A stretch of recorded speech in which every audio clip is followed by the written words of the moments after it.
Hi, welcome to Tabs 2 Cents. Today on the show, we have Joe Brown. Joe is the CEO of Heresy Financial, which is a financial company that enables individuals to create and protect their wealth.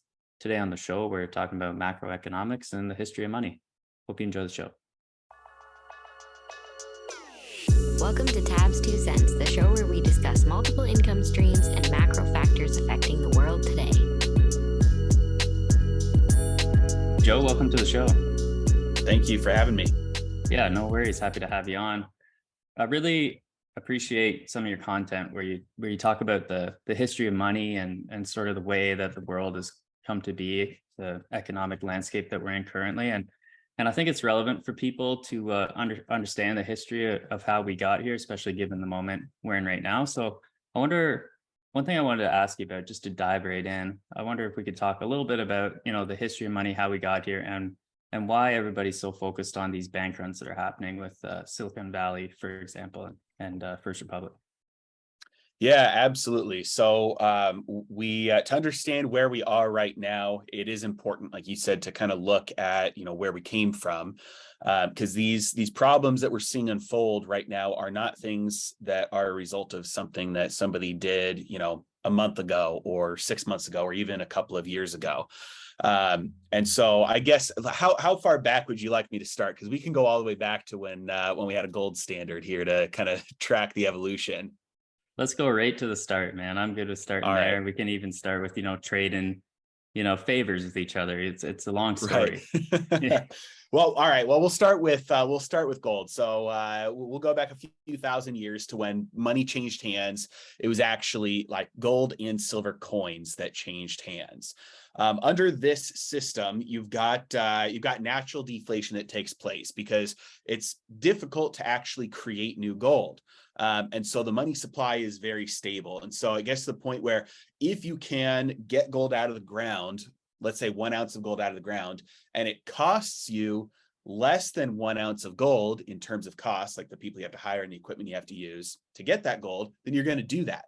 But if it takes you 2 ounces, you have to spend 2 ounces of gold to get 1 ounce of gold out of the ground. Well, you're not going to do that because you're going to be like, lighting money on fire. So that natural cap then limits how much gold ever comes out of the ground. And so the supply of gold does increase over time, and you can track it back, 1% to 2% throughout history, never exceeded 2%. On average, it was about 1.5%. And so what happens during this time is basically the money supply is pretty flat.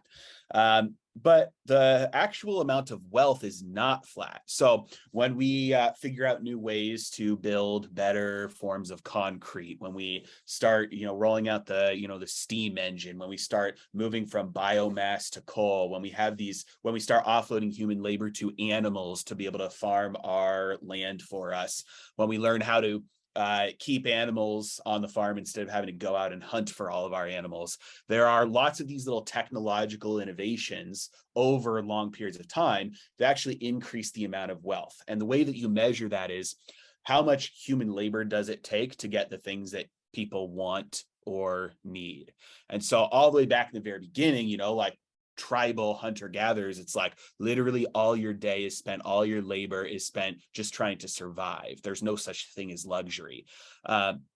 And throughout time, that gets, food becomes more abundant and easier to access, requires less labor. And so some of that labor from people is devoted towards more productive things like more stable shelters and education and just, all these increases in wealth over time.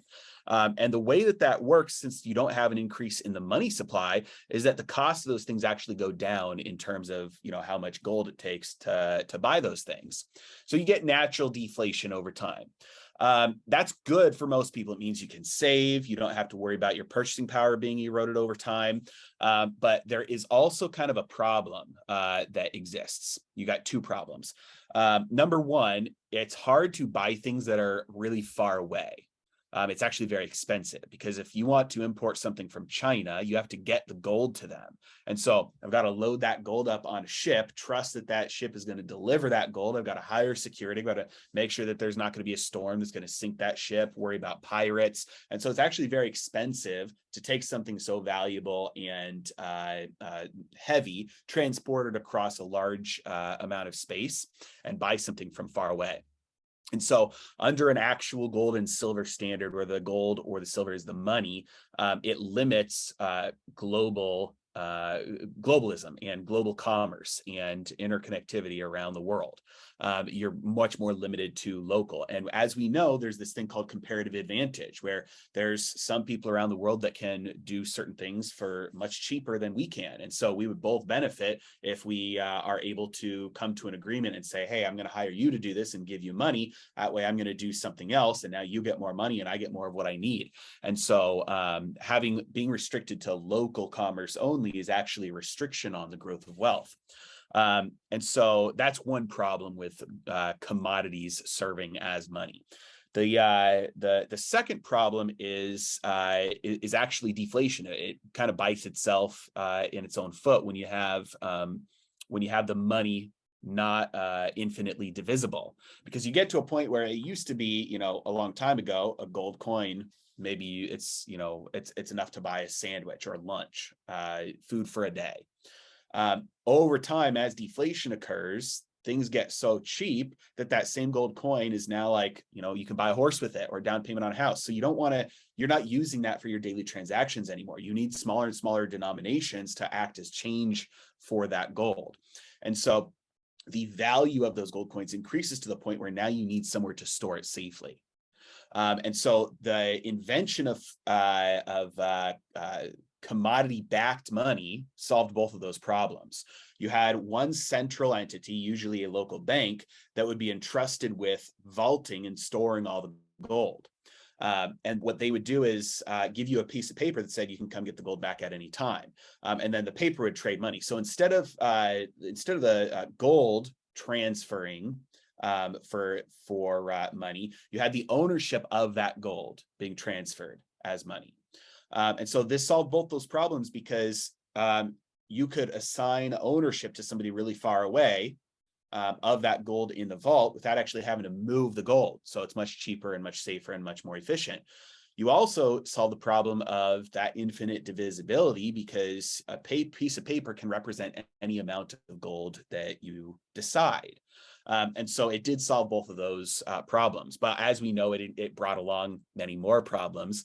The first one was fractional reserve banking. So the banks would fraudulently create more pieces of paper than they had gold to back them up.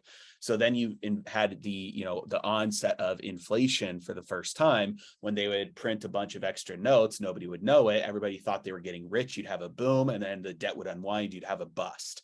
And then many times you'd actually get a run on the bank, as well, as everybody realized, hey, there's a lot more paper going around than we've ever put in storage. So I'm going to go get my gold. And once I get my gold, I'm going to tell my buddies, hey, you got to go get your gold, because it's not all there. And then you get the bank run. This should have been outlawed, but it wasn't. It was nationalized, because they said the problem isn't the fraud. The problem is that we're not doing it big enough. So they said, if you want to participate in this fraud, you've got to be a part of, you've got to have a banking license, be under the central bank. So they invented central banking, and they nationalized this practice. Now, this solved the local bank runs, but all it did was it transferred that risk to the entire system. So it allowed a bigger buildup of that risk before the inevitable collapse. And so the perfect example of this is in 1914, the Federal Reserve was created in the United States. It took 6 years before we had the worst depression that our country has ever had. In 1921, there's a book called The Great Depression, or The Forgotten Depression, by Jim Grant. That was, again, easy credit, expansion of the money supply, more money was printed. There was a boom, it was artificial, and then the bust happened as a result. They didn't learn their lesson from that. They repeated their mistakes in the 20s after that. And obviously in 29, it was even worse. And we got the second Great Depression, which is what we now call the Great Depression. And so we have the ability now to scale all this risk into the entire system.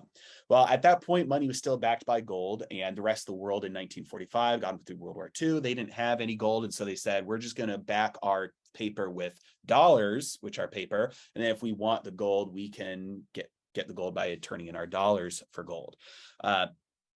And so the dollar got this exorbitant privilege by being the global reserve currency there at that point. And so dollars started being exported around the world. As everybody was keen to get dollars because it was now the widely agreed upon global reserve currency. And for 30 years, the United States printed more and more and more, just like the banks had always done before, just like the central banks did after them. The central bank, the whole world, the Fed now, they printed more and more paper. We bought stuff from overseas for cheaper. All those dollars got exported. And eventually the world realized, hey, again, just like always, there's not enough gold in the vault. We're going to go turn in our paper, our dollars, get our gold. So a bank run started on the United States. The Federal Reserve the United States were 2 weeks away from running out of all the gold.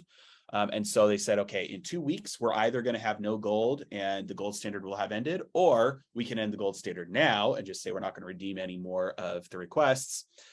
And then we'll keep some of the gold. So that's what they did and ended the gold standard in 1971. Freed the world from ever having to worry about any restraint on gold after that. Yes, there was a lot of calamity, but governments were happy with it because now they had no restraint on printing anymore. It was just political will. Since then, we've had more episodes of hyperinflation than we ever had in history up until that point. And so for the last 50 years now, governments have tried to target the right amount of printing to not collapse into hyperinflation, but also to be able to afford to buy everything that they want to spend money on.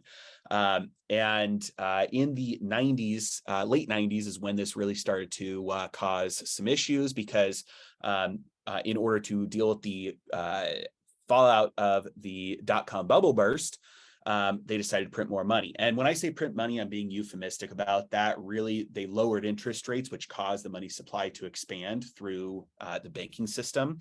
And so what that did was it did soften the blow from the dot-com bubble burst, but that fueled the housing bubble.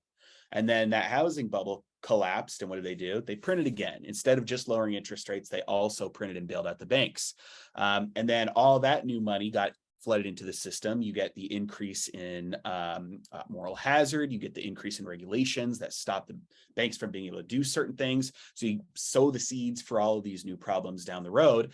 And in 2018, when they were finally starting to say, hey, the economy's strong enough for us to undo all that intervention that we did before, they tried. And in December of 2018, the market started to collapse, couldn't handle it. You swallowed the bomb before just because time has passed. You can't just unleash that bomb onto the economy again and expect no consequences. And so the market started to collapse. That's when the Fed pivoted. Again, they stopped raising interest rates and markets started to go up from there. 1 year later, September of 2019, cash was drained from the entire economy. Nobody had cash left. So we had a repo market fiasco where the repo rates spiked. Financial institutions couldn't get their hands on cash. And they were like, literally, if it would have been left to go, banks would have started domino, just falling over. There was no cash.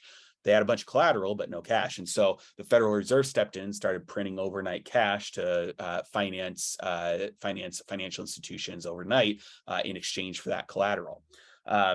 It wasn't really enough. It was a stopgap. And so it was a breath of fresh air when COVID came along, because then that gave them the excuse to print $3 trillion and fix that banking issue for them at that point, and covered up with, the rest of the fiscal spending.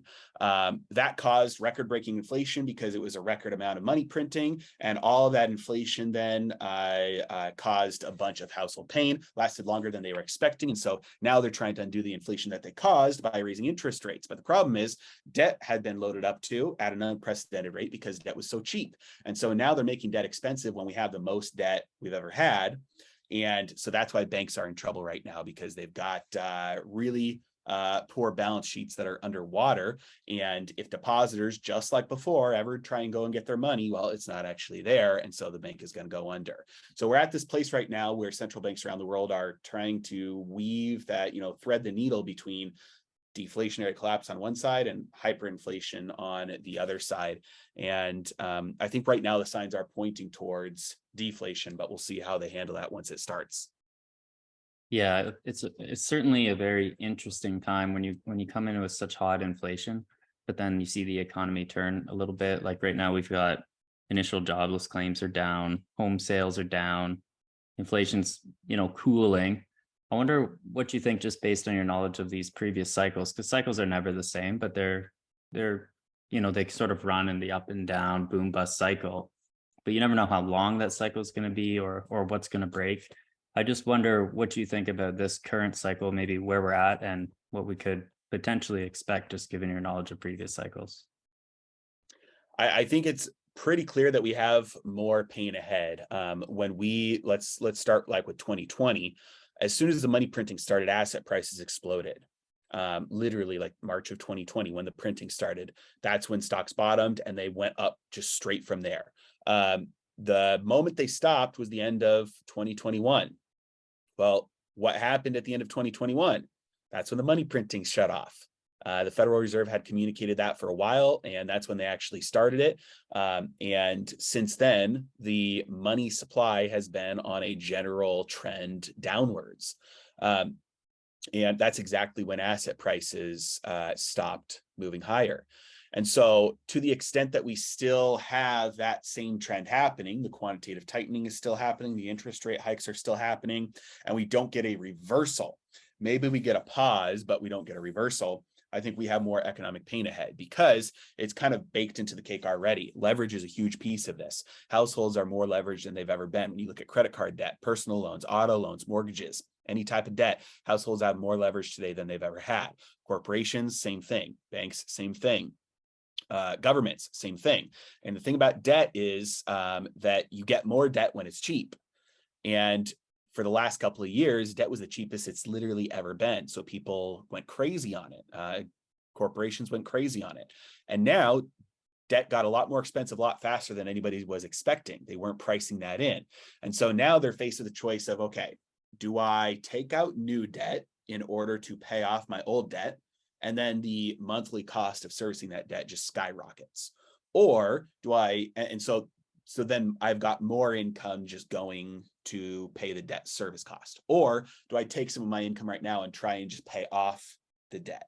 Either way, income is getting sucked out of circulation. And if my income is being devoted towards paying off debt, that means I'm not spending it on something else, like luxury items or entertainment or travel, or maybe I'm shopping for cheaper foods, or whatever the case is. If I'm devoting more of my income to servicing debt, then I cannot spend as much on other things. Well, if I'm not spending as much at the grocery store, then the grocery store doesn't have as much revenue as they did, which means that either they just say, okay, we're going to reduce, just allow our profits to go down, and then their stocks drop as a result. Or they say, okay, well, we want, to maintain our profit margin, and so we're going to cut expenses. Many times that's employees. And so then that means that other people's income goes down. And when those people's income goes down, then their expenses necessarily have to go down. And so this is the deflationary death spiral that people talk about. Banks are in the same situation right now. They're looking at their balance sheets and they're saying, okay, well, we need to make sure that if there's any sign of trouble, we can meet all of the deposit requests if everybody's trying to withdraw their money.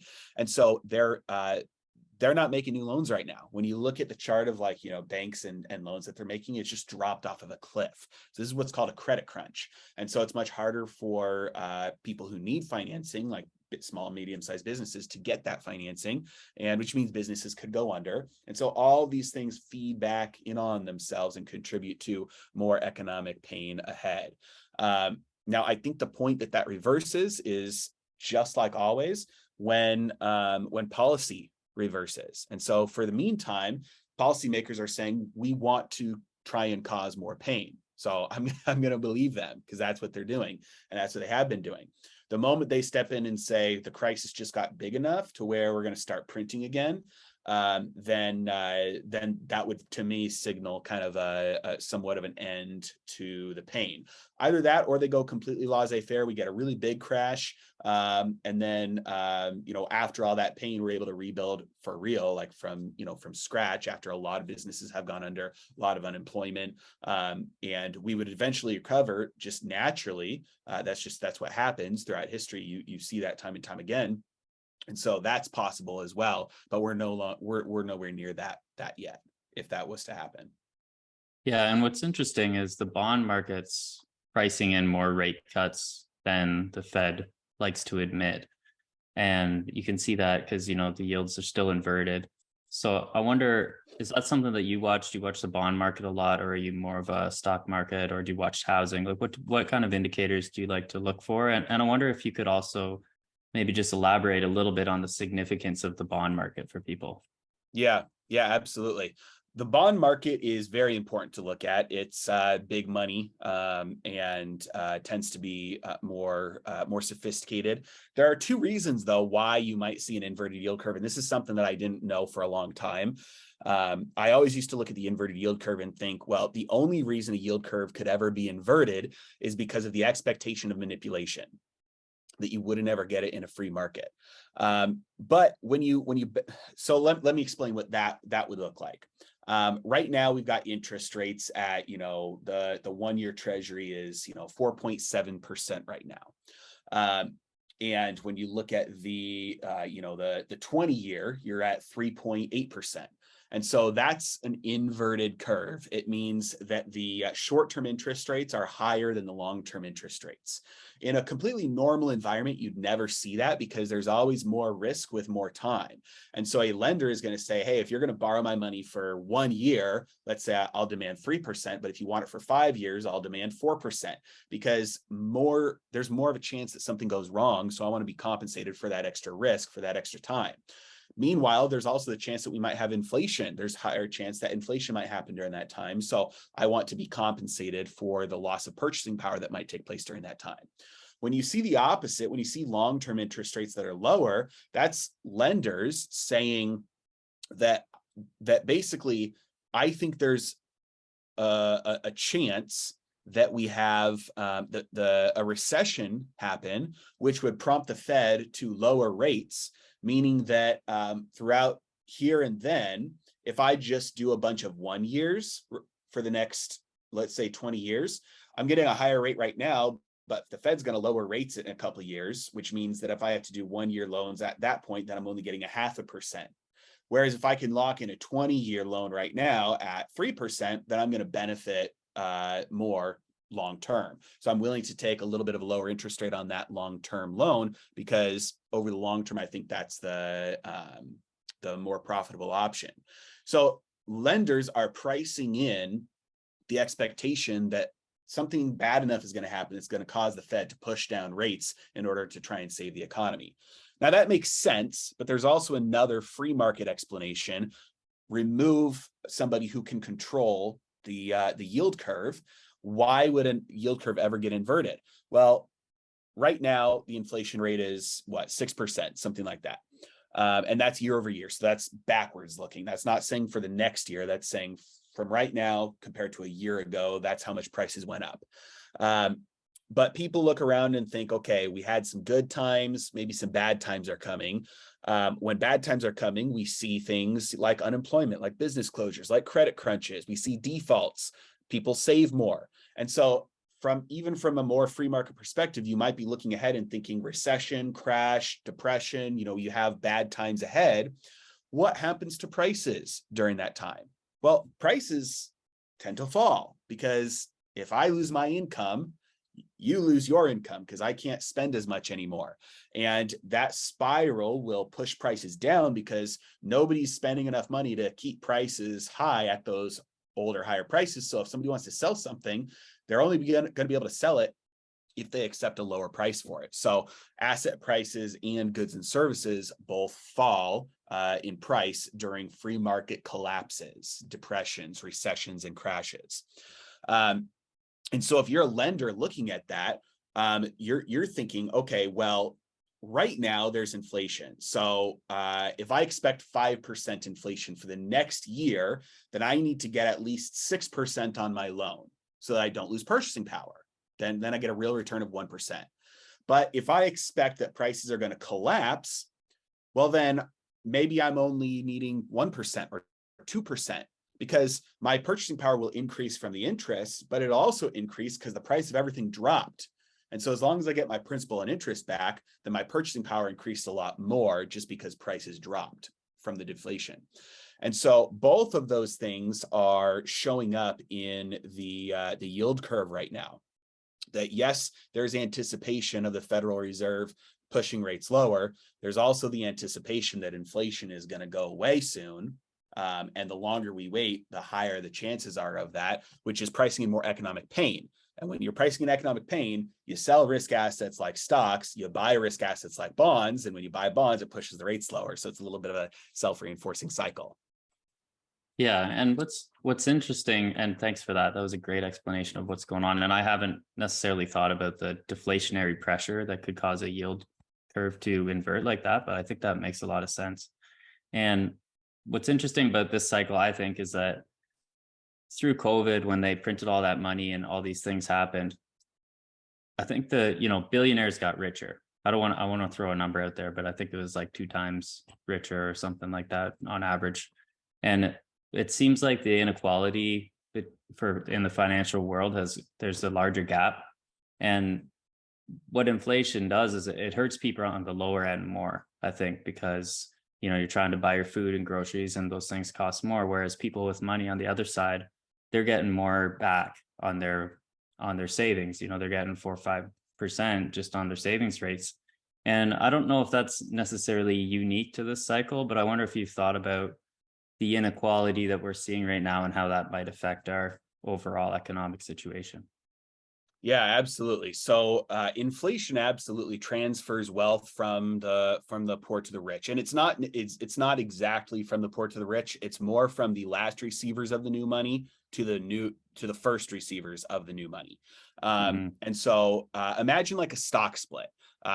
Back in 2020 or 2021, Tesla did a 5-for-1 stock split. And so a lot of novice investors looked at that and thought, I have 1 share. Now I'm going to have 5 shares. That means I'm 5 times as rich, right? And obviously it doesn't work like that, because the price of those shares is automatically divided by 5 as well. So if you had $1,000 in Tesla before, you still have $1,000 in Tesla. It's just the slices got sliced up smaller. If money were to be printed in the same fashion, where you had $1 before, now you have $2. Everybody, your salary was $100,000 before, now it's $200,000. That means the price of Twinkies go from $5 to $10, and the price of your rent goes from $2,000 to $4,000. And all across the board, you have an exact even distribution of costs and money. In that case, there would be 0 actual change. The only thing that would change is the numbers that appear on the screen, but the experience for everybody would be identical. That's not how money printing works. It happens unevenly throughout the economy at different times.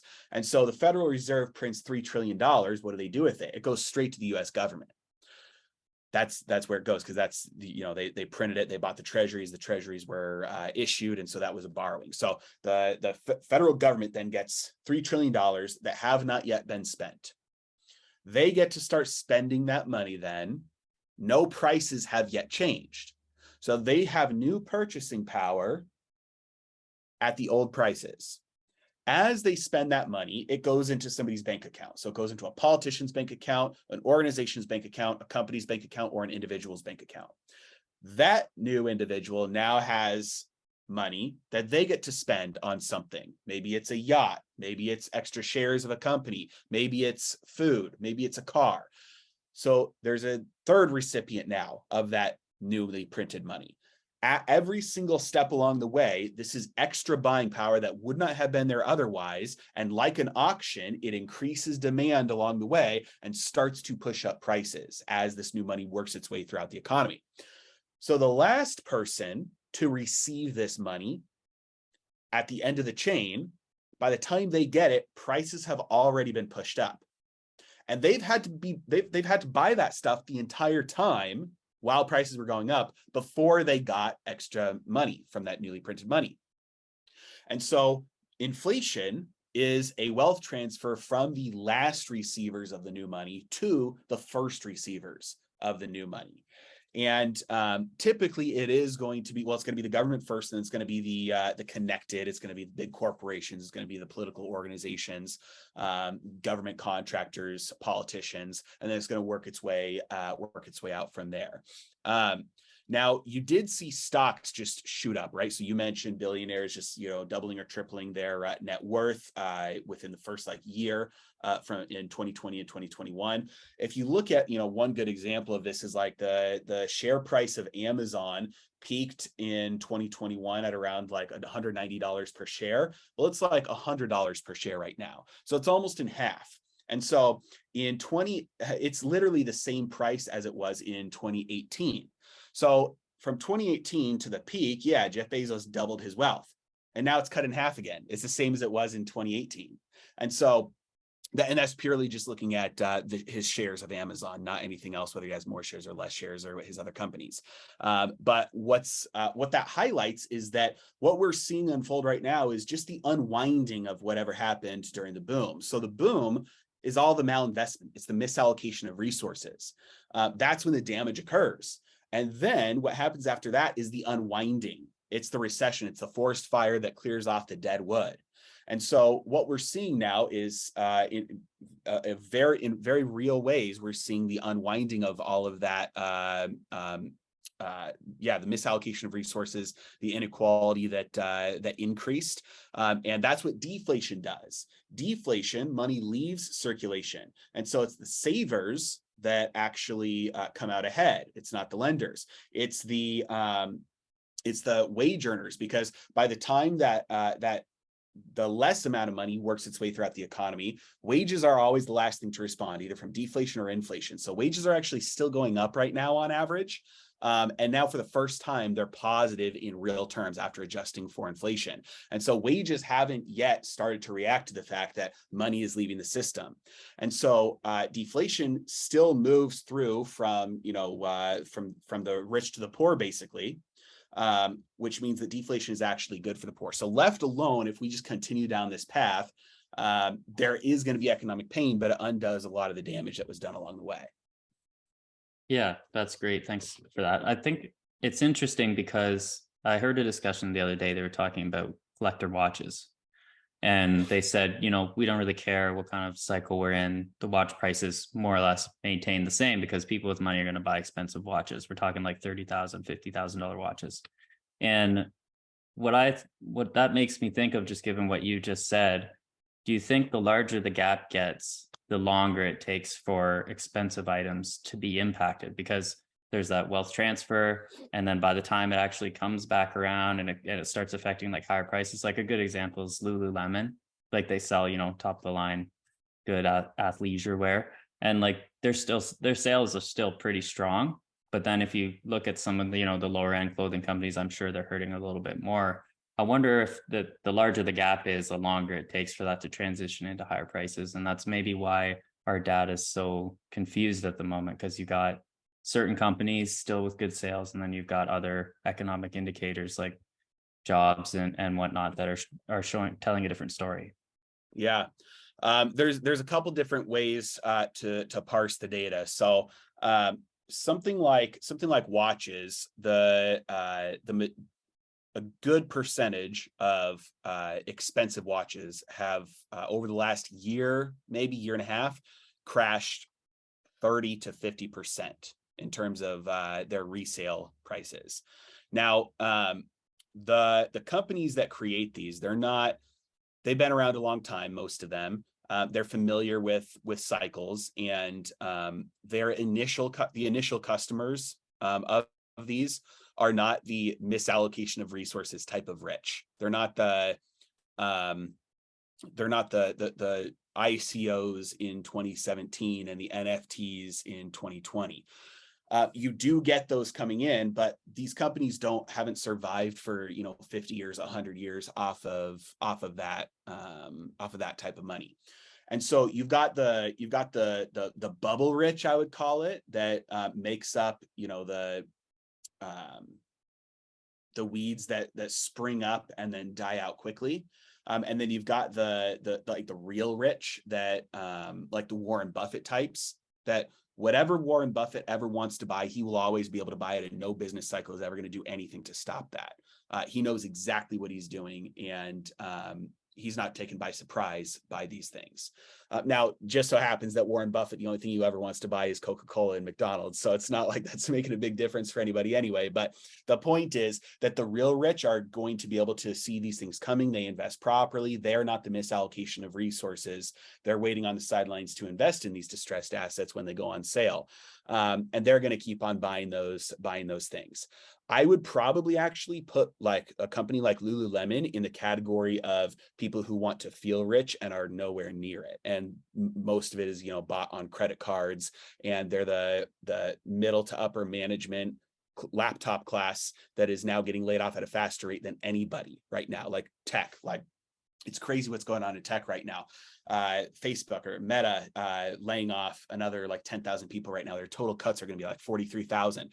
Amazon laying off tens of thousands of people. Microsoft, all these tech companies all over Silicon Valley, all over San Francisco are just laying off like right now. And you've got a 500% increase in unemployment claims by top earners over the last year.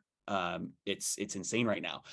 Further, when you plot high earning jobs right now, which are just declining like crazy, and you plot that against low earning jobs that don't require like even a high school diploma, they're just skyrocketing right now. There's tons of job positions open for like real stuff that's needed. That's typically lower wages, lower skilled, or lower education needed, and there's no lack of demand for that right now. And there's huge beneficiaries right now on the low end of the wealth curve as all this kind of stuff unwinds. And so there are a couple of different ways to look at this, but for the most part, I think that in the end, when everything kind of the dust settles, you realize, the stuff that was wasting resources is the stuff that collapsed and died, and the stuff that survived was the stuff that society actually needed. Yeah, for sure. And I think that's a good analysis of the situation. One thing I wanted to ask you is, this is sort of the first cycle, like full cycle, that I've really been aware of what's happening. Like I'm kind of, I'm reading the news, I'm watching the markets, I'm looking at the data. And for me, in hindsight, I believe that the top for this cycle, in my opinion, probably was right around when they sold that Ether rock for like $1.3 million. And it was like, it's 400 ETH, which turned out to be 1.3 million. And it was just a clip art picture of a rock, which, this isn't the first time this has happened. There was the tulips in Holland, right? Like this is, in my opinion, I think that's kind of the top, the NFT craze. And I wonder, just given your knowledge of previous cycles and the history, what do you think maybe the bottom looks like? Not to predict, obviously we can't predict, but I don't know if I necessarily know what the bottoms of these cycles look like. Everybody's pretty good at, analyzing, picking out the tops, like, the housing bubble, the tulips, the Ether. But, what are the bottoms? What does the trench look like for some of these cycles? And what do you think it could look like for this one? Yeah, I would actually, for that last statement you said that people are good at picking out tops, it's after the fact. So after the fact, people look at the tops and they say, oh, well, that was obvious when a banana taped to a wall. Was that, I don't remember if that was a joke or if that was a real art piece. I think it was a real one that sold for a lot. Or, like you said, the JPEGs, all the NFTs that were selling for crazy amounts of money. In the midst of that, the people who are, buying and selling that are not buying and selling that because they think it's the top. It's always like this idea that we've entered into a new era, and there's something, a new paradigm, and the old rules of valuation no longer apply. And there's a widespread sense of a fear of missing out on those gains. You might even have people saying, yeah, I know it's a bubble, but it's probably got a long way to go, and people are making money left and right. And so I can't just watch my money burn. I have to start making money along with people. And so there's this big fear of missing out. You also have a lot of retail buy-in. So there are a lot of signs of, unintelligent or unsophisticated investor buy-in. There are a lot of signs that contribute to tops. The thing to note, though, is that those tops are always preceded by massive, easy money. Always. Those bubbles always are. preceded by massive easy money. Even going back to the original Ponzi scheme by Charles Ponzi, the stamps, that was in a period of easy money. Going back to the tulip bubble, that was also in a period where there was artificially easy money from banking. And so that's always the fuel that starts the fire, and then the bubble happens. And so when you see the euphoria, when you see the fear of missing out, and you see the people saying the old rules of valuation no longer apply, and when you see people selling worthless things for stupid amounts of money, those are signs of tops. And you're not going to peg it ever exactly at the top, but those are the signs of the top. Then when you fast forward and you say, okay, well, what's the sign of a bottom? Like when is the bleeding done? It's exactly the opposite. It's the fear of losing. So people sell things because they're afraid of losing more. People will not buy things because they think it's going to go down further. This is a controversial opinion of mine, but I think single family homes have been exhibiting this for a long time now. People are deathly afraid of buying real estate right now because they think a crash is right around the corner. That is not a sign of a top. Consensus on this will make everybody rich is a sign of a top. But when you have everybody deathly afraid of buying real estate and thinking it crashes around the corner, that's not a sign of a top. When you have people selling at stupid low valuations instead of buying because they think, hey, this is the end of this. Like when you think, let's say oil will never be around anymore. So I'm going to sell oil at, $1 a barrel. I mean, we're not there, but I'm just saying that would be an example of that. So it's the exact opposite of the markers of the top. It's buying when, like Warren Buffett says, when there's blood in the streets, buying the things that it looks like everybody is scared to own. And it does take a little bit of a,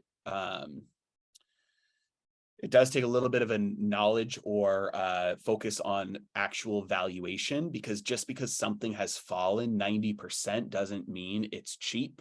Because if it fell 90%, how much more can it fall? It can fall another 90%. And then from there, it can fall another 90%. And then from there, it can fall another 90%. I mean, to infinity until it's, until it's zero. And those companies that do that, like Nikola is a good example of this. It's not cheap. It's expensive. I actually don't even know if they're still around. Is Nikola's still trading? I think it is. Yeah, 91 cents, and they peaked at $93. Wow. And so when they peaked at $93, and then they fell to $9, they had fallen 90%. Well, how much more can they fall from $9? Well, they already fell another 90%. They're at 90 cents now. How much more can they fall from there? Could they get to 9 cents? Absolutely. And so Nikola is cheap compared to its old stock price. But when you look at, okay, what does the company do? What do they produce? How much money do they make? It's like, no, that's still a very expensive company. And so it's not necessarily buying something that has crashed. It's buying the things that people are selling irrationally, and therefore you're buying $2 for the price of $1.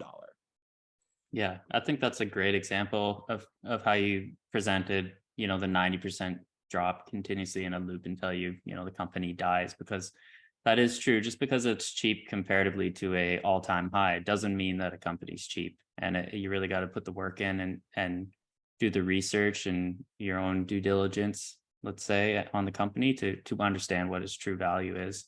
And I think that it's interesting you mentioned selling things at ridiculously cheap levels, because what comes to mind for me in 2020 is that oil dropped into negative territory. Yeah. And what that means is that, people are actually paying other people to take their oil. So it's, obviously that was unsustainable, and that was something that didn't carry on. And maybe that was a sign of the bottom for 2020. So with that being said, I think that, you've provided a lot of great knowledge here, and I want to just give you an opportunity to let anybody know where they can find your content or search you up on the internet and look up some of your stuff. Yeah, the main place is going to be YouTube. That's where I put out the most content, is on YouTube. My channel is Heresy Financial. I'm also on every platform. So I have a podcast everywhere you find podcasts. I'm on Twitter. Rumble, Instagram, TikTok, everywhere else. But my main place is going to be YouTube. Awesome. Well, thanks so much, man. Appreciate you coming on. Thank you for having me. Joe is not a financial advisor and may have interest in the stocks discussed on the show, so do not take any information included within this podcast as a recommendation or formal advice. Thank you.